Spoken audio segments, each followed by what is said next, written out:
Hey, real quick, look, if you guys are watching this video because you want to see like just pure day night footage of the Action 5, maybe even against the Insta360 AcePro or the DJI Action 4, this is kind of the video for you. This is part one of a video series that I decided to make. It was supposed to just be me recording at work, but then work gets in the way and then it gets hard to just do simply just the test while I'm working, because then I'm working and I'm tired and I'm driving and blah, blah, blah. Anyways, if that's what you want to see, Jason's work vlog, then stick around. If not, I understand. I am going to at some point in the near future make just strictly no talk, no BS, no frills, Action 5 versus Action 4 versus AcePro, which I kind of already have, but I'm probably going to do it a little more extensively, maybe in many more different scenarios. So anyways, this is episode 1 of 3. If you want to watch it, enjoy the show. Hey, what's going on, you guys? So right now I'm getting ready. Oh, you can't see me, definitely can't see me, but I am getting myself ready to go to work. So you guys are gonna, I know you can't see me, I know. How about now? It is still kind of dark. Anyways, I need to get something to eat. I didn't meal prep today or this weekend at all. So I need to go figure out myself something that I'm going to eat on, because I am not going to be eating out all week. It just doesn't make any sense. So probably going to go to my local grocery store, go to the Chinese food section and get hot and heavy on that. So let's go get it. Okay, so I went and got me some food from Dylan's. That is my local grocery store. They do pretty good with you know, Asian food. They have like some fried chicken, stuff like that. So I went to go get me some Asian food, and then they just happen to have some like $5 for 5 pieces of chicken, wing, breast, thigh, and I think that's it. Something else. Or 2 wings, a breast, and a thigh, something like that. So anyways, I went and picked that up, and now I'm back home to meal prep. I was looking for something to cater to my sweet tooth. I was looking at the chips and stuff. You know, I ain't really have nothing I wanted in the chips section. The lady that works there, though, she hooked me up. She hooked me up with a bag. I don't really need the bag, but you know, sometimes you don't realize you need something until you have it. She hooked me up with this K-State bag. Now I know it's just a bag. I get it. You know, it's just a bag. But she just gave it to me. I don't know what it was. Maybe there was something about I think it was something about my demeanor, because she went to pull the bags out for me. And I was like, oh, I could have done that. I appreciate that, though. Thank you. That's all I told her. You know, when you go to put stuff in the bags, like when you do the self-checkout and the bags are like, they're closed. They're not pulled open so that you could just dunk stuff in them. She was pulling them open, and I usually do that. Like before I leave, when I do self-checkout, whenever I do self-checkout, I'll pull the bags out so that, you know, so the next person don't have to. It's just, I don't know, it's just a really small gesture. No one has to do anything, obviously, but I just feel like, you know, it's just one little tiny little inconvenience that the next person behind me does not have to worry about. So she did it for me. I thought that was cool. I got me some wangs here, some fried chicken for $5, 5 piece. Kind of can't beat that these days, you know. I can go to Pizza Ranch. Shout outs to Pizza Ranch, by the way. If you guys never been to Pizza Ranch or ever heard of it, it might be a Midwest thing. I don't know if they have them on the East Coast. I haven't looked. I'm not going to. But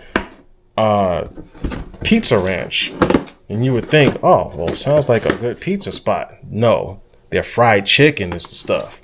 So if you guys don't want to go to a local place that has like straight up just fried chicken that's really good, and you want to go something local, something quick, Pizza Ranch got some good fried chicken. 8 pieces of Pizza Ranch wings, 8 pieces of Pizza Ranch chicken. I think they're 8 pieces like $23. And I picked up 5 pieces for $5. So I had to make a decision. I can grab these 5 pieces right now. Ain't gotta wait for them to cook. Or I can get pizza, fried chicken. I'm sorry, not pizza, fried chicken. That's a little bit better in flavor. Tastes a little bit better than what I just got from Dillon's, but pay $23 for it. Decisions.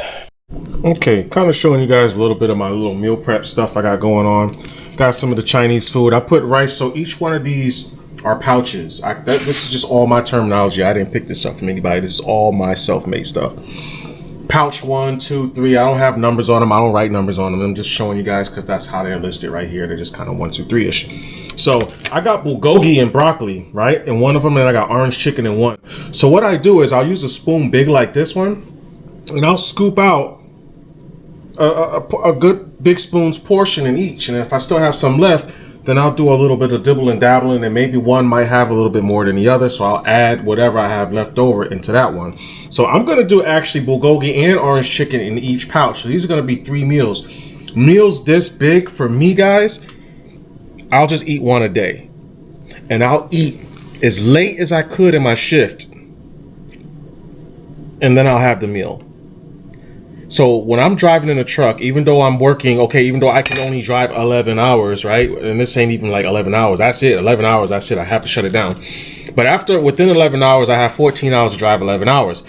And within that time frame, unless I get stuck somewhere that extends my clock beyond the 14 hours, because that can't happen, I may eat more than once. And that's when I'll go to the truck stop and, you know, as I feel my week out, I'll know if I need to like grab something else or not. Like I might have to grab me a salad, or I might have to grab some chicken tenders or chicken strips from one of the restaurants and then save half of it, or maybe even more than half of it, so that I can have as a backup leftovers, you know what I mean, in case I get stuck somewhere a little too long.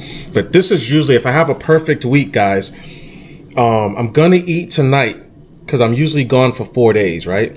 I'm gonna eat tonight, and then this would be Monday, this would be Tuesday, and that'll be Wednesday. And I expect to get home Thursday sometime. And I still have stuff in the freezer that I can eat, like breakfast tacos and stuff like that. So that's kind of how I do it, guys. And I'll take this whole thing, when it's all done and prepped, I'll ball it up like a ball and then put it in a plastic bag. And then when I go in a truck, you guys see my crock pot and my air fryer. I'll take one of these ball pouches, drop them in the air fryer, leave them closed, put the air fryer at like 205 degrees for about 45 minutes while I'm driving, and I have it right there within reach. So all I gotta do is reach back, grab the basket, open it up, take the food, lay it out on my tray that I have in the truck, and eat. That's how I avoid eating out on the road and getting all fat and all that kind of stuff. I just kind of maintain myself, and then, you know, you guys know that I do my walks, I do push-ups. I need to get back on the push-ups every morning, or every beginning of the day, or at the end of every day. I need to get back on that. But in this house, I do have an elliptical. Had a treadmill, I sold it. I don't really use a treadmill. I do a lot of walking outside, and I'll walk when it's winter time. I'll just put like snow boots on and get out there and get me some. So, but yeah, I just kind of wanted to show you guys how the meal prep looks before it goes in my refrigerator in the truck, and before it goes in the air fryer when I go warm it up while I'm out on the road. So let me finish this up. I'll see y'all in a second. It's about that time to get ready to head to the truck. Gotta make sure I got all my food out the fridge. I'm gonna drink this glass of water first with some ice, and then we're gonna go get Stacy. Whew, I'm huffing and a puffing because I just did my little 50 push-ups real quick. Okay. Oh. Whew. Can you guys see me? You might, or you might not, but you will now. You guys will now see me when I get back to the truck. See you in a little bit. All right, and now we are back in a whole different vehicle. Getting ready to move and groove. Man, it was hot as hell in here, guys. Is there a fly in here? Yeah, it's hot and hell in here. Man, normally, guys, on the weekend, because I park in a safe location, I would come to my truck in the morning hours, like if it's gonna be hot like it is today. I mean, it's only 88 degrees, but you know, you guys who drive, or you guys who have RVs or any kind of a vehicle, if you drive a van, you guys know as soon as that sun hits that vehicle, it starts heating the interior up, just starts heating it up. And it could have been 65 degrees outside. It would have been hot as heck in this truck. Not as hot as it is right now, but it would have been hot. So yeah, that's what we got, guys. That's what we got. We got a pretty warm interior. It's cooled off now. Actually, I could probably turn it down a notch or two or three or four, maybe five.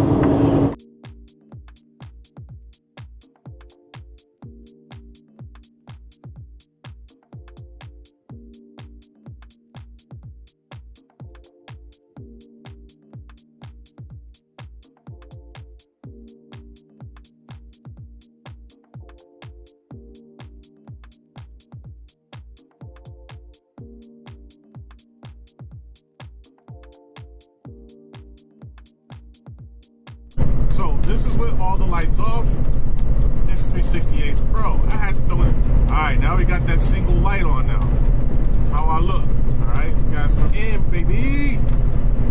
This is how we looking. Now I'm about to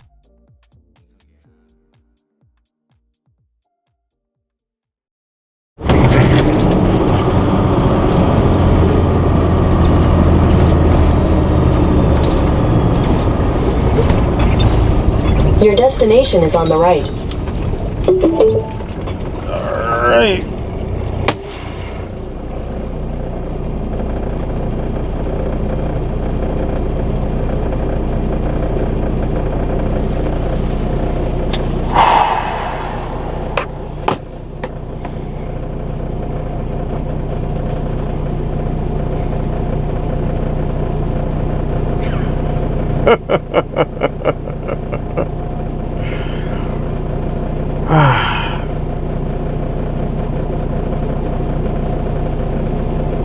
Got it.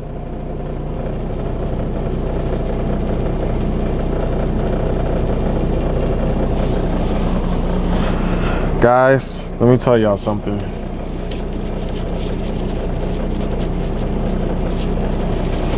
First of all, let me show you something. Bam. Okay, you see that? All zeros. That's how much time I got left for the day.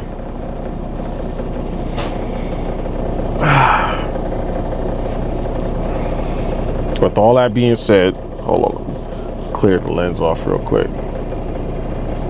With all that being said, I still got 705 miles to go till I get to my destination. What does that even mean? Well, it means one, I'm gonna shut this truck off because I'm just over all the noise.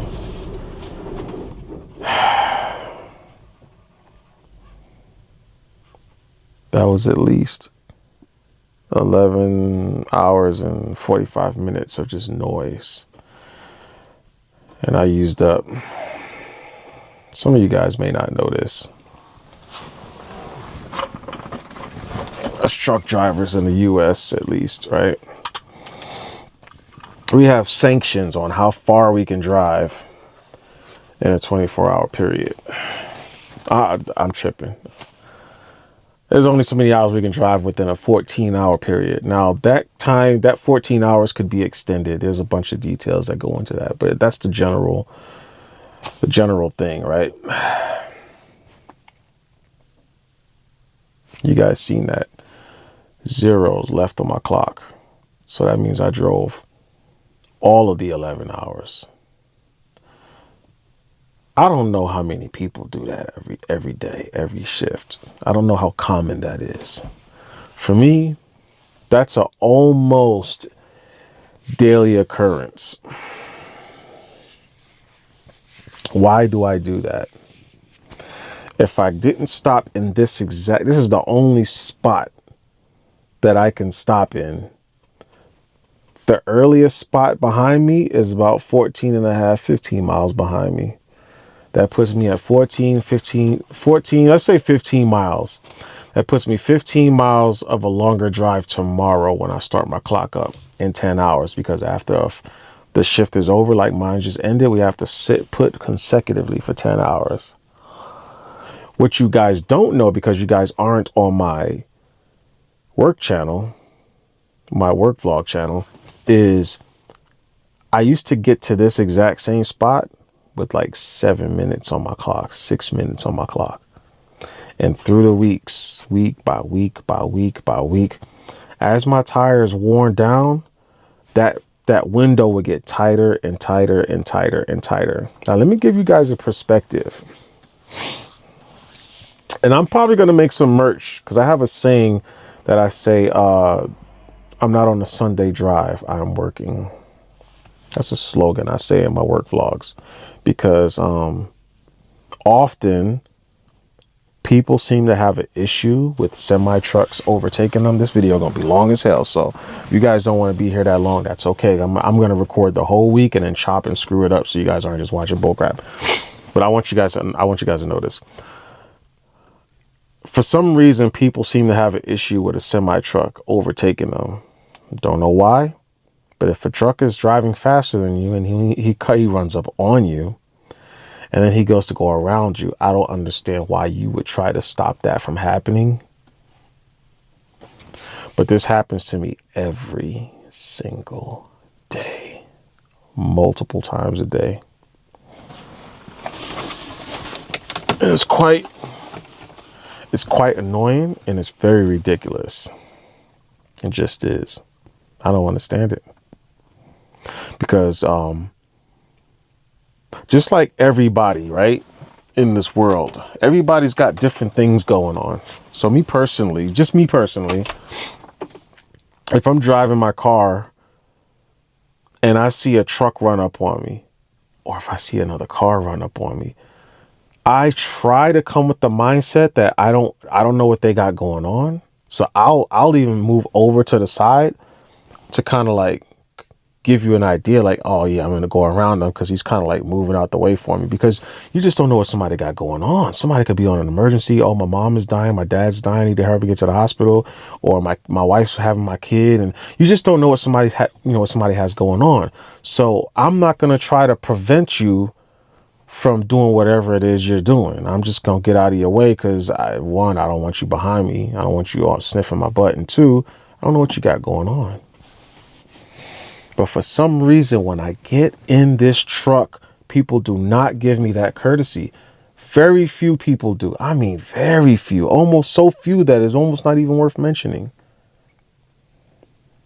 But I get all the smoke when I go to overtake somebody. And I do it ever so gracefully.